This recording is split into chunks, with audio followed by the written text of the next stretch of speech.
Aleluia. Vamos orar ao Senhor. Senhor nosso Deus, nosso amado Pai, Senhor, obrigado por esta manhã, obrigado por esse dia, essa semana. Senhor, até aqui o Senhor tem nos ajudado. Senhor, continua a falar aos nossos corações. Precisamos ouvir a Tua voz. Cuida de nós nessa manhã. Ó Pai, nos abençoa. Precisamos da presença do Senhor. Que possamos sair daqui transformados pelo poder da Tua palavra. Possamos sair daqui renovados e restaurados. Porque precisamos da palavra do Senhor. Precisamos do Teu alimento. Precisamos, ó Pai, estar fortes para enfrentarmos as situações do mundo. Cuida de nós em nome de Jesus. Amém. Amém. Bom dia a todos vocês. A paz do Senhor. Passaram bem a semana? Graças a Deus. Muito bem.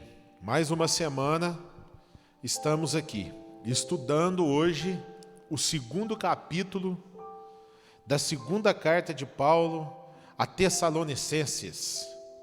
Nós vimos que essa segunda carta, a finalidade dela é falar sobre a segunda vinda do Senhor Jesus, quando Ele virá para buscar aqueles que são dele.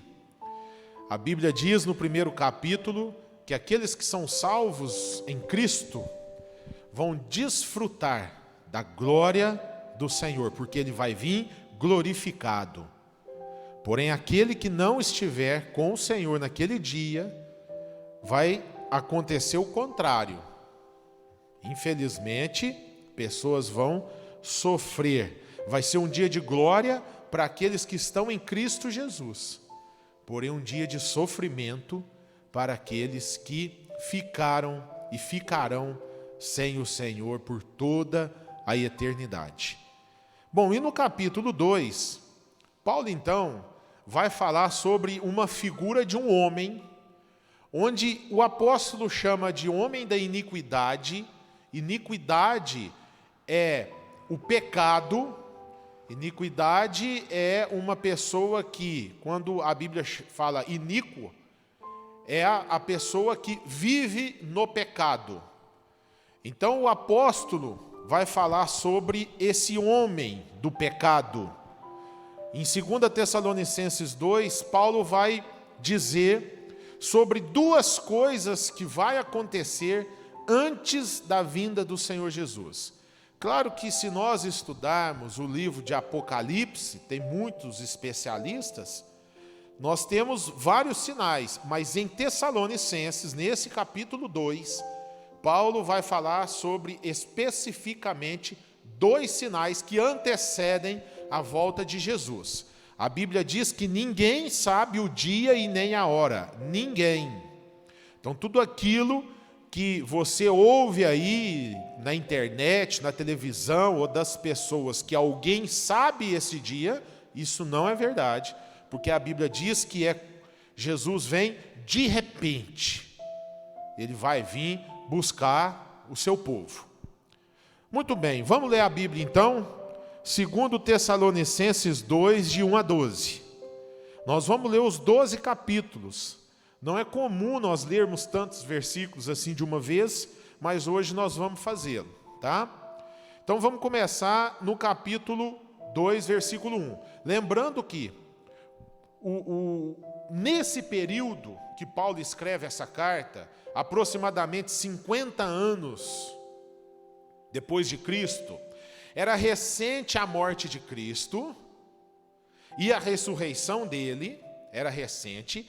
Essa morte trouxe sofrimento aos seguidores de Jesus, vamos dizer assim, ao povo dele, e tamanho sofrimento gerou nesse povo uma expectativa grande dessa segunda vinda de Jesus.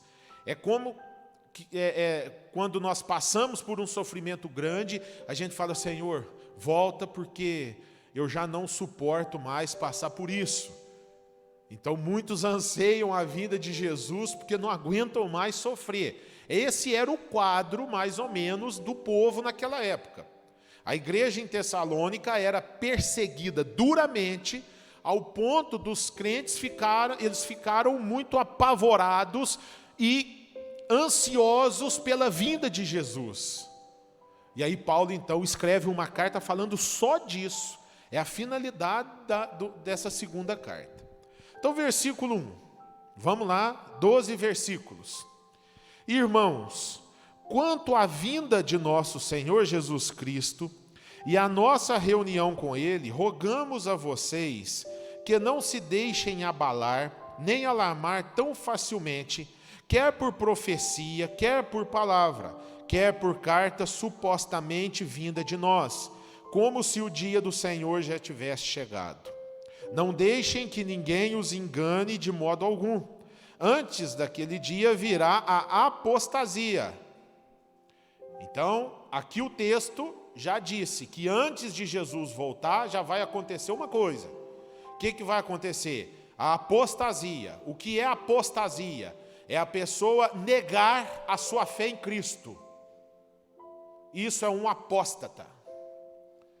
A pessoa que tinha Jesus Cristo como Senhor e Salvador, cria em Jesus, e de repente ela passa a negar Cristo, a negar a existência até de Deus. Isso é apostasia, e nós vamos falar disso essa manhã. Então, continuando, versículo 3: não deixem que ninguém os engane de modo algum. Antes daquele dia virá a apostasia. E então, depois da apostasia, o que vai acontecer? Vai ser revelado o que Paulo fala, o homem do pecado. Então, nós vamos até ler um outro texto, onde João chama esse homem de anticristo. E Paulo não usa a expressão anticristo. Paulo usa a expressão o homem do pecado. Isso está se referindo ao que todo mundo conhece como o anticristo. Quais então as duas coisas que esse texto diz que tem que acontecer para Jesus voltar? Primeiro, acontecer a apostasia, e depois dela, o homem do pecado, que nós vamos ver, vai aproveitar da apostasia para ir contra Cristo. Muito bem. 4. Este homem, então é um homem, ele se opõe e se exalta acima de tudo que se chama Deus, ou é objeto de adoração, chegando até a assentar-se no santuário de Deus, proclamando que Ele mesmo é Deus. Não se lembram de que quando eu ainda estava com vocês, acostumava lhes falar essas coisas? E agora vocês sabem o que está detendo, para que ele seja revelado no seu devido tempo. Tem alguma coisa impedindo esse homem de ser revelado no devido tempo. Algo o impede, é o que diz Paulo aqui. 7. A verdade é que o mistério da iniquidade já está em ação, restando apenas que seja afastado aquele que agora o detém. Então tem algo detendo ele. Afastou isso, ele entra em ação. Então, tem muita gente torcendo para isso aqui para continuar detendo ele, né? Foi Jesus, eu preciso ainda consertar muita coisa. Então é rápido que tem que haver o conserto, porque a qualquer minuto pode acontecer. E aí ele continua, 8. Então será revelado o perverso. A hora que o que está detendo ele for retirado, aí vai ser revelado o perverso, a quem o Senhor Jesus matará com o sopro de sua boca e destruirá pela manifestação da sua vinda. Então quer dizer que ele vai ser manifestado antes da vinda de Jesus, e quando Jesus voltar, um sopro acabou para ele. A vinda desse perverso é segundo a ação de Satanás, com todo o poder, com sinais e com maravilhas enganadoras. Então, esse homem do pecado, ele vai agir segundo Satanás. O que ele vai fazer? Ele vai agir com poder, sinais e maravilhas enganadoras. Ele fará uso de todas as formas de engano, da injustiça, para os que estão perecendo, porquanto rejeitaram o amor à verdade que os poderia salvar. Aqueles que vão sofrer foram os que rejeitaram o amor que os poderiam ter salvo. Essas são as pessoas. Por essa razão, Deus lhe envia um poder sedutor, a fim de que creiam na mentira e sejam condenados todos os que não creram na verdade, mas tiveram prazer na injustiça. Duríssimo o versículo 11 e 12, onde diz que aquele que pratica a apostasia, aquele que segue o homem da iniquidade, Deus não permite facilmente a volta dele. Muito bem. Amém? Amém. Muito bem. Marcos 13, agora, versículo de 3 a 13. Marcos 13, versículo de 3 a 13. Tendo Jesus se assentado no Monte das Oliveiras, de frente para o templo, Pedro, Tiago, João e André lhe perguntaram em particular: dize-nos quando acontecerão essas coisas e qual será o sinal de que tudo isso está prestes a se cumprir. Jesus lhes disse: cuidado, que ninguém os engane. Muitos virão em meu nome dizendo: sou eu, e enganarão a muitos. Quando ouvirem falar de guerras, rumores de guerras, não tenham medo. É necessário que tais coisas aconteçam, mas ainda não é o fim. Nação se levantará contra nação, reino contra reino, haverá terremotos em vários lugares e também fomes. Essas coisas são o início das dores. Fiquem atentos, pois vocês serão entregues aos tribunais e serão açoitados nas sinagogas. Por minha causa vocês serão levados à presença de governadores e reis, como testemunho a eles. E é necessário que antes o evangelho seja pregado a todas as nações. Sempre que forem presos e levados a julgamento, não fiquem preocupados com o que vão dizer. Digam tão somente o que for dado a vocês naquela hora, pois não serão vocês que estarão falando, mas será o Espírito Santo. O irmão trairá seu próprio irmão, entregando-o à morte, e o mesmo fará pai a seu filho. Filhos se rebelarão contra seus pais e os matarão. Todos odiarão vocês por minha causa, mas aquele que perseverar até o fim, esse será salvo. Jesus está dizendo sobre guerras, terremotos, aflições no mundo. Mas quando ele termina o texto, ele diz que irmão entregará o seu irmão. Quando essa apostasia que o apóstolo Paulo diz ficar numa proporção tão grande, em que o homem que vai liderar essa apostasia comece a perseguir os cristãos, de maneira que um começa a entregar o outro. Fala, é assim? Não, lá em casa tem um crente também, pode ir lá buscar. Muito bem. Segundo texto, para a gente encerrar, Apocalipse 13, versículo 6. Muito bem.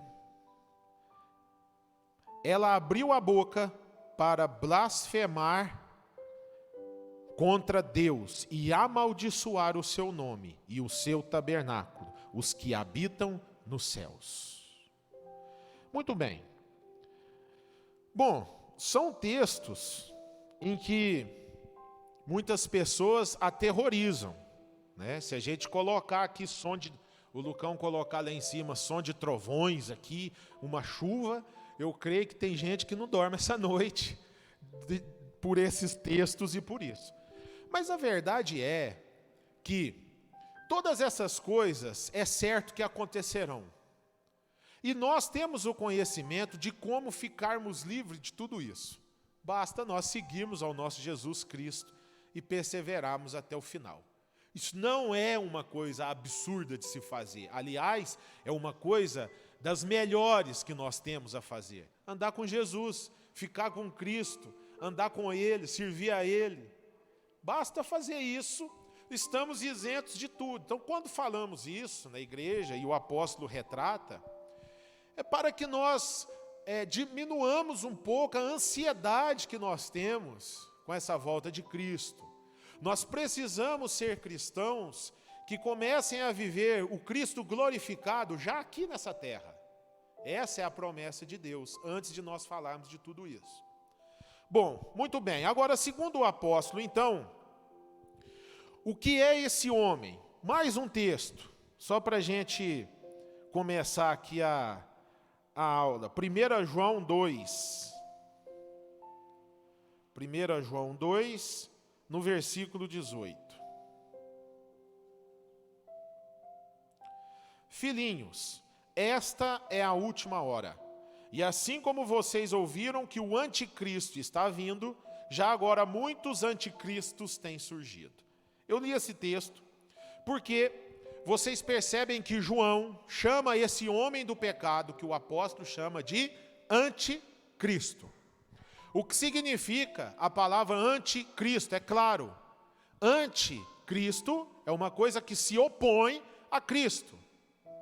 O prefixo anti, ele dá essa conotação à palavra. Então, anticristo é aquela pessoa que vai contra os princípios cristãos e principalmente contra Cristo.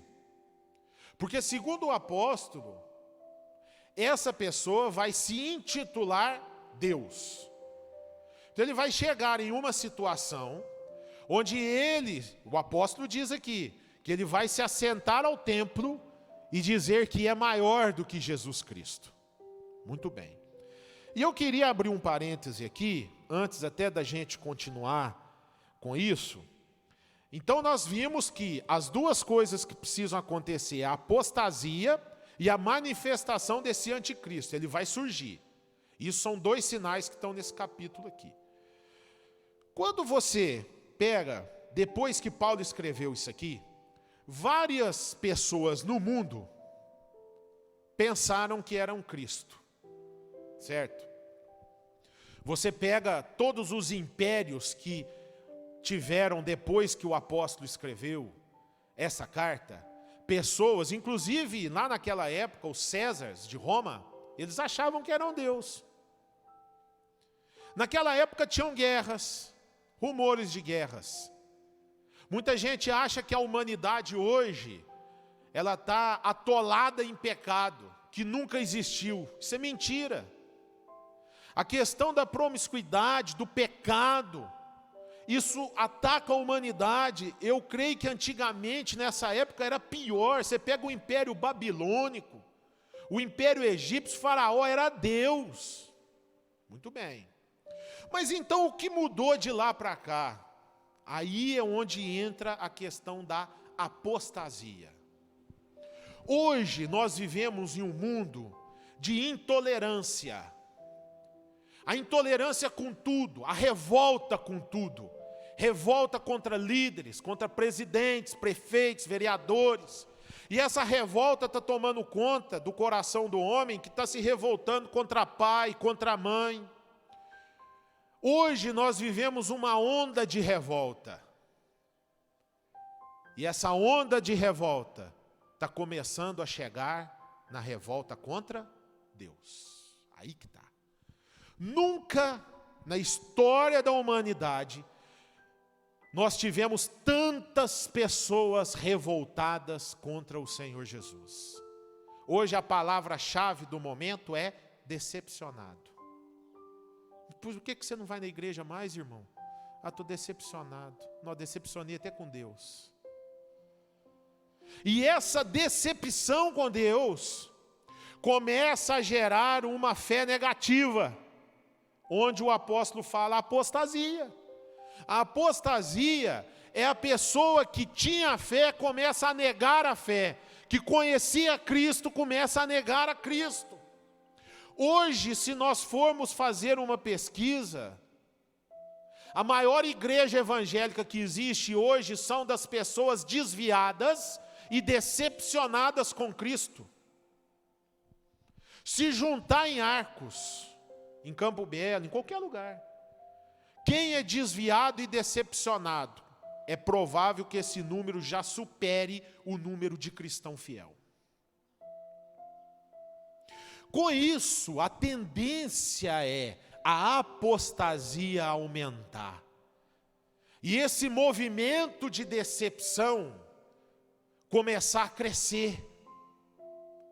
E o que vai acontecer, segundo o apóstolo, é um homem vai se aproveitar desse crescimento, desse movimento, e vai liderar o movimento de apostasia. Ele vai liderar os revoltados contra o Senhor. O Senhor os decepcionou, eu não decepciono vocês. E o que Paulo diz é que ele vai ter condições, porque Satanás vai estar coordenando ele vai ter condições de enganar todos os decepcionados, os apóstatas, e ele vai conseguir liderar esse povo. E aí é onde vai se levantar o anticristo. O movimento contra Deus e o movimento contra Cristo, ele vai ser intenso, muito forte. E o que vai acontecer? Pessoas dentro da igreja vão começar a seguir. Fala, olha que beleza, lá não tem decepção, a pessoa não decepciona. Essa apostasia que o apóstolo está dizendo é justamente essa fé negada. E um homem vai liderar isso, chamado anticristo. Então a primeira coisa que nós vemos é que para Jesus voltar, essa rebelião contra Deus vai aumentar. Quanto mais rebeldes contra Deus aumentarem, mais está próximo a vinda de Jesus. Está escrito em Tessalonicenses. Abandono da fé. Meu irmão, pessoas que se revoltam contra Deus. Pessoas que fazem questão de fazer fazer o contrário daquilo que Deus determina. Vocês já viram que hoje o número de desviados que querem fazer questão de provar que são desviados aumentou muito? A pessoa era uma pessoa firme com Deus, exercia ministério. Ela se revolta com Deus, ela vai nas redes sociais mostrando que está na balada, que está na bagunça, que está no mundo e que agora faz parte da ação demoníaca na vida dela.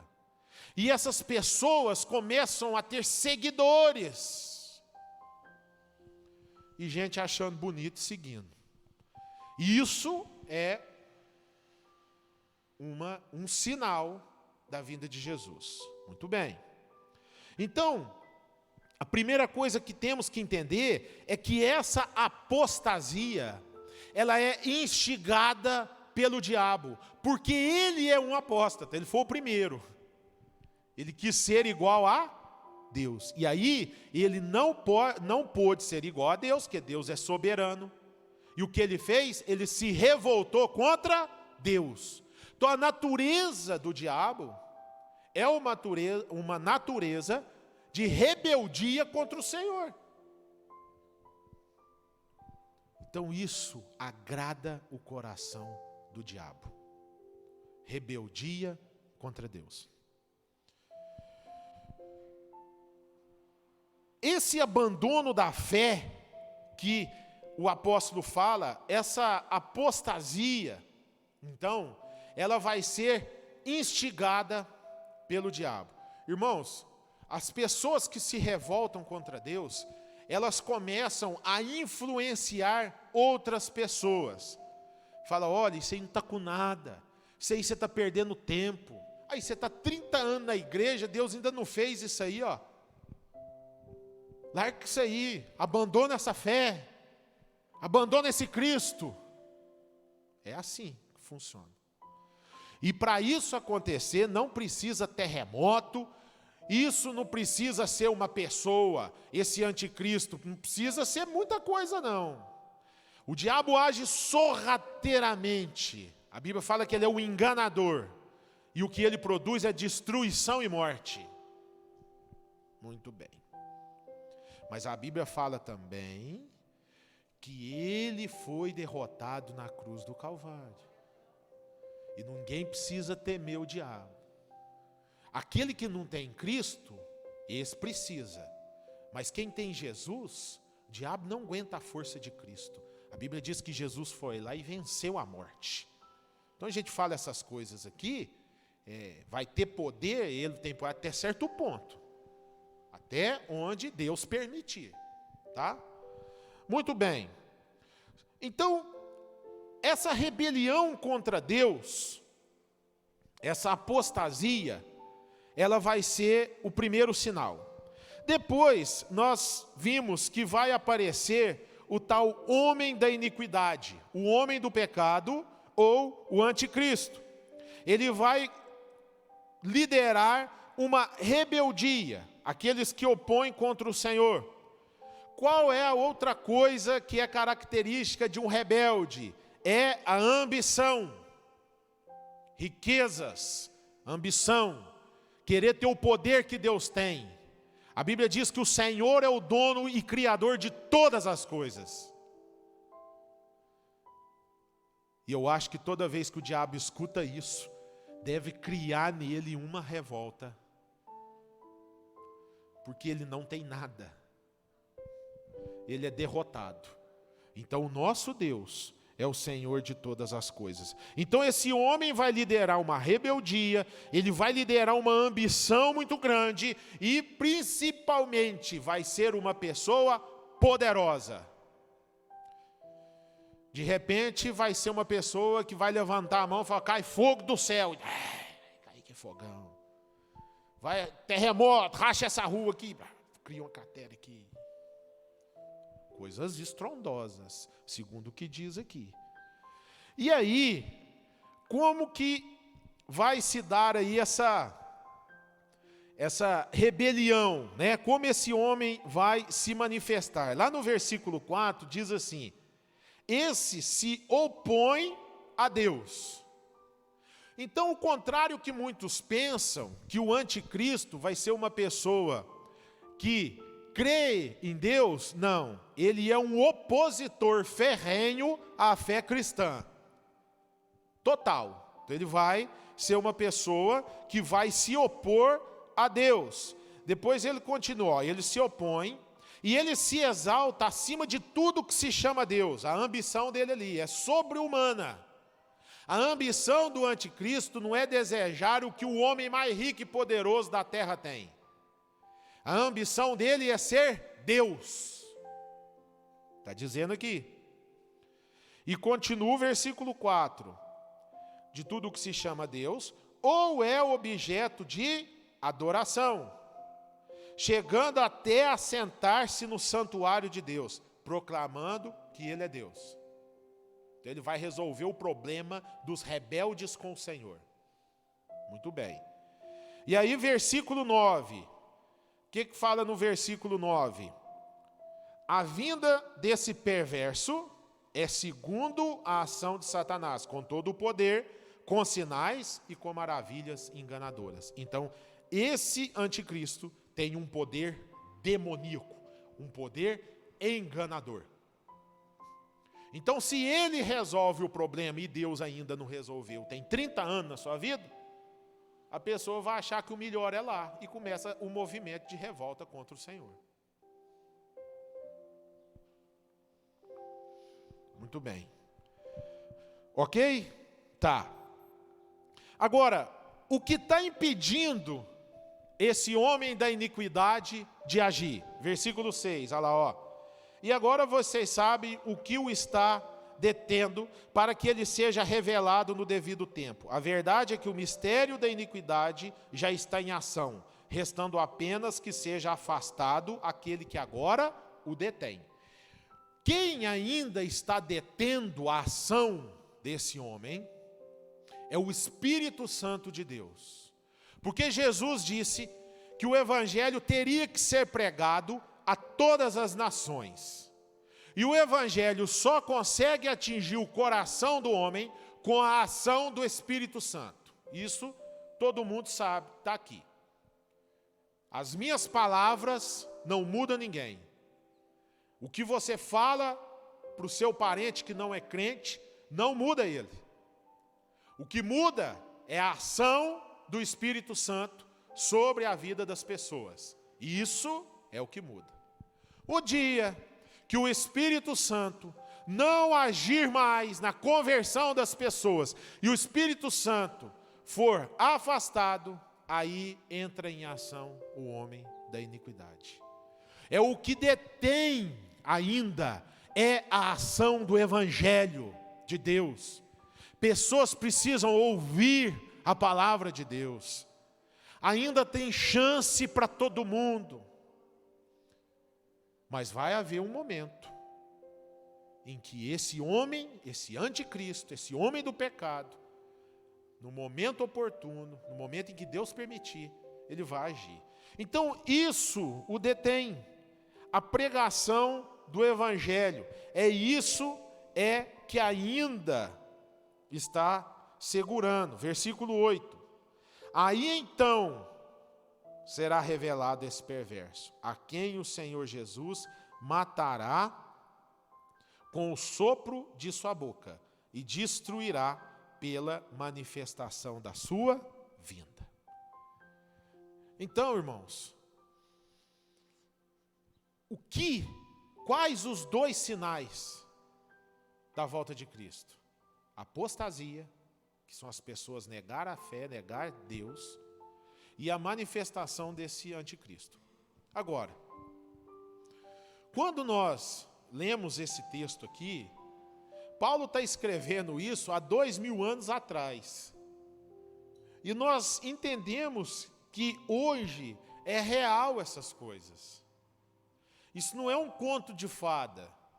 Isso não é uma historinha para contar na rádio ou para contar em algum local. Isso é fato bíblico. Isso Paulo escreveu inspirado pelo Espírito Santo de Deus.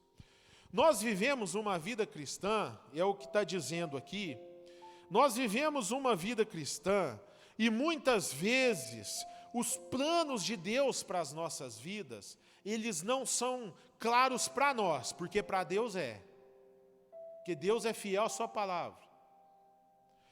E às vezes nós não estamos alinhados com aquilo que Deus quer para nós. E a bênção que nós queremos, Deus às vezes também não quer nos dar. E como é que começa a ação do diabo nessa? Ele já começa a soprar um movimento de negar a fé cristã. Irmão, permanecer crente não é para qualquer um. Permanecer firme nos caminhos do Senhor é somente para aqueles que entenderam o amor que Jesus derramou na cruz. Por isso que lá em Corinto fala que tudo é o amor. Pessoas que não entendem o ato de Cristo, o amor que foi derramado na cruz, essas pessoas têm a tendência de não suportar muitos anos de crente e a partir daí começar a ouvir a voz do diabo, que está fazendo um movimento para levantar o homem da iniquidade. Certo? Não é simples? É simples. E é simples para nós? Claro, porque se nós já sabemos que vai ter um problema desse, então vamos ficar firme com Jesus. Irmão, e ficar firme com Jesus é bom demais. Sabe por quê? Porque onde Jesus está, tudo muda. Muda o quadro, muda a situação. Como que nós não vamos querer esse Deus? Sabe, irmãos, quando eu leio isso aqui para mim é uma coisa que vai acontecer, mas eu não sirvo a Jesus porque isso vai acontecer. A gente serve a Cristo Porque Ele primeiro nos amou, nos comprou. Irmão, nós éramos condenados a isso aqui, ó. Já. A vivermos uma eternidade sem o Senhor. E como é bom servir a Cristo. E como é bom servir ao Senhor. Amém? Então, não precisa ficar aterrorizado, né? Porque nós estamos com Cristo. E eu queria encerrar só essa parte, versículos 11 e 12. Vamos ler de novo? Por esta razão, Deus lhes envia um poder sedutor, a fim de que creiam na mentira, e sejam condenados todos os que não creram na verdade, mas tiveram prazer na injustiça. Isso é duro. Irmãos, essa história que um dia eu conheci a Cristo, e agora está tudo resolvido, eu estou aqui nessa vida mundana, mas um dia eu conheci o Senhor, irmão, cuidado com isso. Porque o que a Bíblia diz aqui, é que essa volta, ela pode não acontecer. Ela pode não acontecer. E nós que estamos há muito tempo na igreja, quem está aí sabe disso, tem pessoas que abandonam o caminho do Senhor e dificilmente voltam. Aliás, essas pessoas, você fala de Cristo, dói o ouvido delas. Elas não querem saber do Senhor. É justamente uma coisa que acontece desses 2 versículos. Então, não brinca de desviar para depois voltar, não. Era bom se isso aqui tivesse cheio de jovem, né? Que jovem que costuma gostar de brincar, de desviar e voltar. A volta pode não acontecer, infelizmente. É isso que finaliza esse texto. Essa volta, ela é uma volta complicada. Ela é uma volta que não pode acontecer.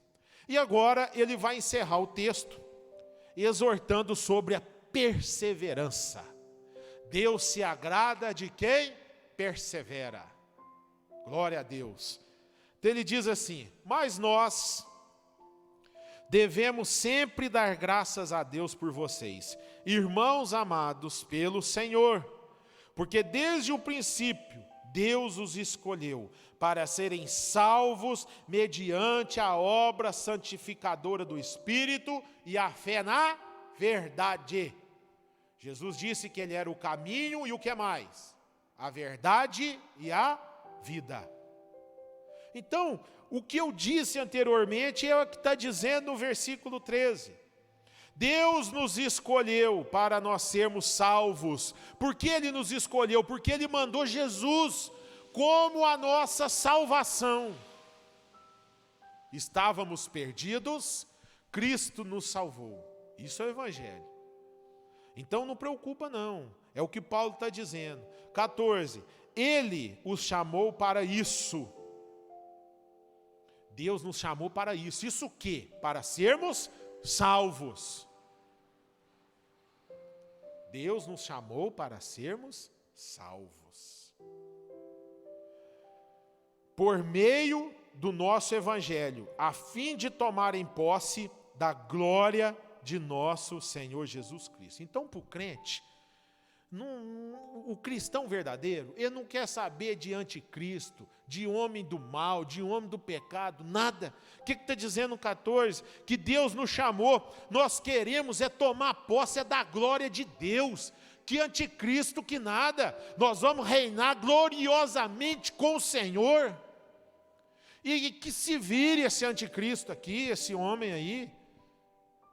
É assim. E a Bíblia diz, Ele os chamou para isso. 15, portanto, irmãos, permaneçam firmes.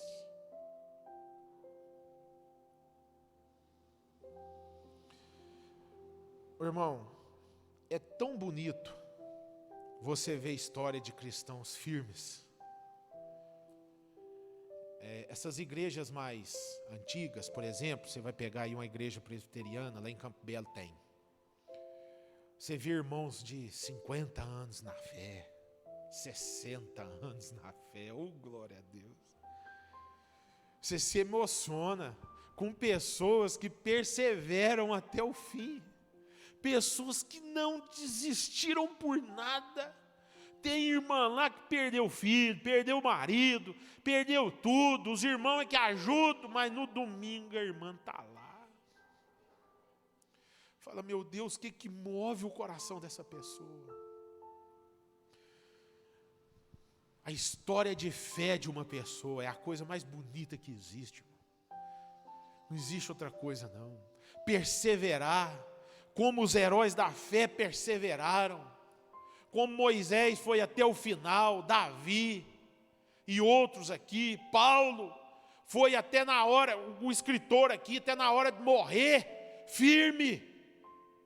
Mataram Pedro. Não tem história mais bonita que essa. E aí a Bíblia diz: permaneçam firmes e apeguem-se às tradições que lhe foram ensinadas. Apeguem-se.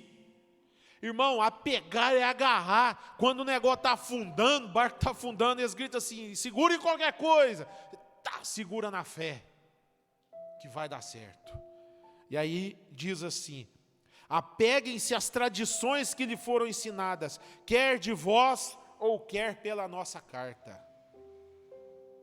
Que o próprio Senhor Jesus Cristo e Deus nosso Pai, que nos amou, nos deu eterna consolação e boa esperança pela graça. Aleluia. Irmão, a nossa história no final vai ser uma das mais bonitas que tem.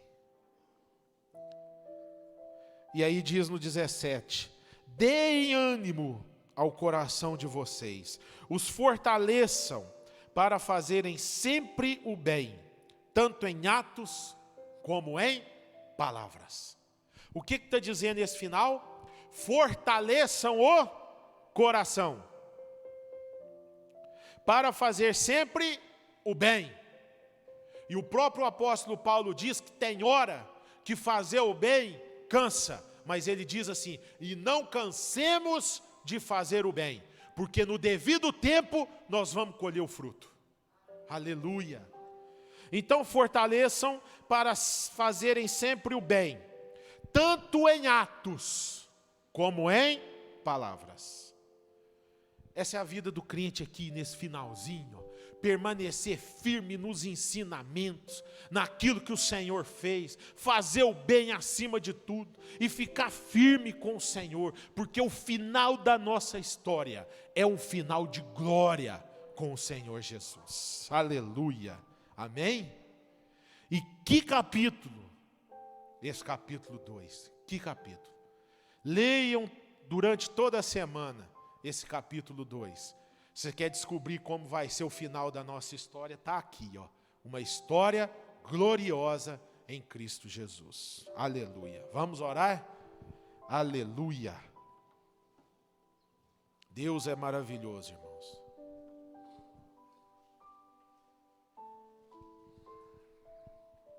Semana que vem, capítulo 3. E na outra, vamos começar Timóteo já. Estamos já encerrando as cartas do apóstolo Paulo. Quem participou aí desde o começo, creio que aprendeu bastante, igual eu aprendi, igual todos nós aprendemos com ele. Senhor nosso Deus e nosso maravilhoso Pai, Senhor, muito obrigado a Deus, porque nós vamos ter um final vitorioso em glória com o Senhor. Deus, ansiamos esse dia onde vamos reinar com Jesus. Deus, que os nossos corações estejam preparados, que os nossos corações estejam atentos ao Senhor. Pai, obrigado, ó Deus, pelo teu plano perfeito. Obrigado pela tua palavra e obrigado por tudo aquilo que o Senhor tem feito em nossas vidas. Pai, nos dê força a cada dia mais. Como diz a tua palavra, nos ajude a nos fortalecer os nossos corações. Pai, que em nome de Jesus possamos ter corações firmes no Senhor. Ó Pai, a suportar com perseverança a nossa vida e a nossa fé em Cristo. Pai, nos usa para pregar o teu evangelho a cada dia, que possamos, ó Deus, alcançar o maior número de pessoas para juntos morarmos eternamente com o Senhor. Pai, muito obrigado, ó Deus, por tudo que o Senhor fez por nós. Em nome de Jesus. Amém. Amém? Deus abençoe, a paz do Senhor. Fique com Deus.